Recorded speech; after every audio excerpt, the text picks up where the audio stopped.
Welcome to St Mary the Virgin Church here at East Bergholt, where the bell cage is at ground level.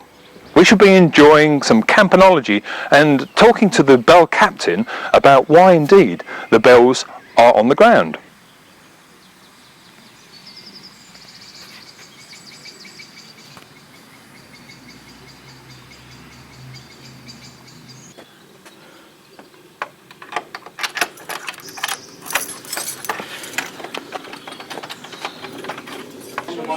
Well, I certainly haven't been done. See, I said, what do you mean by tea? They said, oh, nothing very much. Not until it comes. Paul Ireland is bell captain here at East Bergholt. Paul, what's the history of the bells being down here in a ground level bell cage? Why aren't they up in a church tower? Well, to answer that question, you've really got to go back to the 1400s, when you must remember that this area was very wealthy due to the wool trade in the port of Ipswich. And around that time, a lot of the churches around here were rebuilt, and I imagine there was quite a lot of competition. And of course, they started rebuilding the church here at East Bergholt, and I suspect it was to compete with the one at Dedham. And unfortunately, about 1500, the wool trade collapsed, the funds ran out, and they never managed to finish the tower. So what you see at the moment is the remains of the tower that was never built. So the bell cage was erected here in about 1531 as a temporary housing for the bells until they could raise the money to build the tower. And it's been here ever since. Is it quite unique in the country? Are there other churches with ground level bell cages?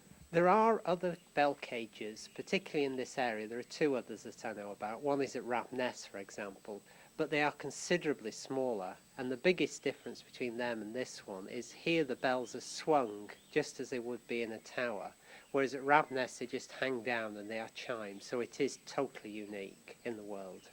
How many bells are there? There are a total of 5 bells. And they're all peal at different volumes, different tones? They're all different tones. I don't like to talk about the volumes. They're all very loud. And they obviously peal at the same rate so that they all keep together. Have they all got names? The first here, the lightest is the treble, the heaviest is the tenor, and the third, which is this bell over here, was our oldest bell, which was cast in 1450. It's called Gabriel. The third and the fourth we don't have names for. And what about their weights? They must weigh something. Yes, they are actually the heaviest set of 5 bells that are rung in the country at the moment. The treble weighs about 1100 weights, and the tenor weighs about 2600 weights, which is probably the weight of a small van or small lorry. Do they ever have to be retuned, as it were, or go away for servicing? The last time they were taken out of the bell cage was in 1972, when the bell cage itself and the bells were refurbished, and they were taken to one of the bell founders. They were then rehung on ball races, and various corrections were made, particularly to the tuning and the general state of the bells. But that's 30 years ago, and we've no plans of taking them out in the near future. Now, you didn't operate bells here for a period of time because there was a small accident, I understand.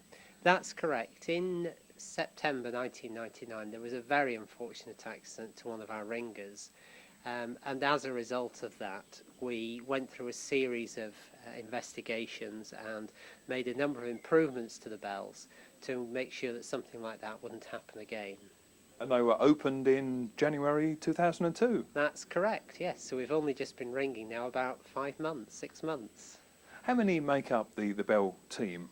At the moment we've got 9 full-time ringers, and we've got 2 learners who are busy learning at the moment, and a queue of other people waiting to start. How do you train people to ring bells at ground level like this?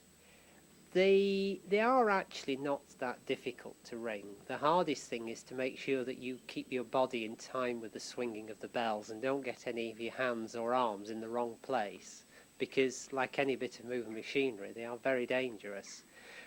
So what we do is we now have a training handbook which goes through a whole set of stages that learners follow. And basically what that does is they start off by observing how the bells are rung and then try and ring one on its own until they're familiar with swinging it, and they move up to that, gradually ringing with more and more ringers until they're able to keep time with the full set of 5 ringing. I mean, typically it will take about a year for somebody to learn to ring. Now you're here training, it's your sort of rehearsal night on Thursdays. That's correct, yes. And when else do you ring? On Sundays, and we also ring for weddings. And what sort of tunes do they actually peel out? With towers, what they call change rings. So basically the bells all ring together in a sequence, and they change that sequence of bells. Now here, because we haven't got the same level of control over the bells as with a tower, we do ring sequences of bells, but they are far simpler. And what were you likely to hear tonight on a rehearsal night? You will probably hear quite a lot of noise actually, rather than anything particularly tuneful, because what we do with learners, of course, they are learning to basically ring with the other bells and keep their bell in time, which they can't always do. And the one learner we've got coming tonight is ringing with 2 other bells. So we're ringing 3 bells, and they're aiming to stay in the middle of the other 2, but they don't always do it. Now, to be bell ringers here, you actually stand below the bell, do you? Oh no, not at all. We actually stand on the platform, which you might be able to see around the bells, and lean over the frame and push the bell by holding onto the headstock. But you have to wear earmuffs, do you? Yes, because you can imagine that standing next to a bell ringing, it's quite loud. In fact, we had the sound levels measured at one stage, and they're about 130 decibels in the cage, which is very loud. So we all wear earmuffs just to protect our hearing.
Trainee Juliet, how did you get involved and interested in campanology?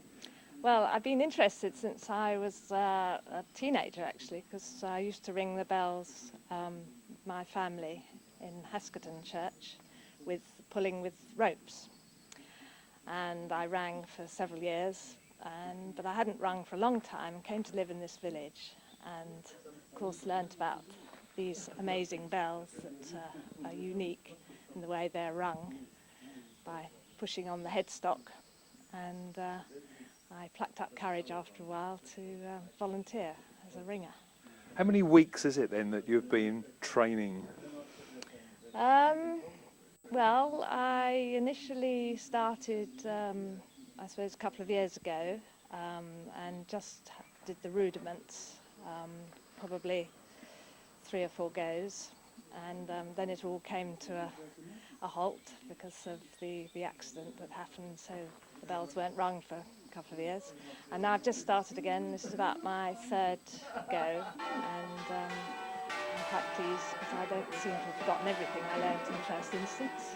And I, first of all, sort of relearnt to swing the bell, and now I'm ringing with 2 other bells. And I promise that I shall soon be taught how to set the bell. What does it mean, set the bell then? Well, that's when you bring it over the point of balance, and then it rests on a stay, the stock, and comes in contact with the stay, and the bell rests. A bell ringing like this is very good for you. It keeps you fit, doesn't it? Oh yes, it's definitely an aerobic exercise. I'm sort of swinging backwards and forwards. It's not perhaps as hard work as one might imagine. You don't really need to be amazingly muscular. You need a musical ability more to be able to listen to the rhythm of the bells. And but it's very good exercise. Well, I think they're going to do another peal of bells, so time to go and ring some more bells for us. Thank you, Juliet. Okay.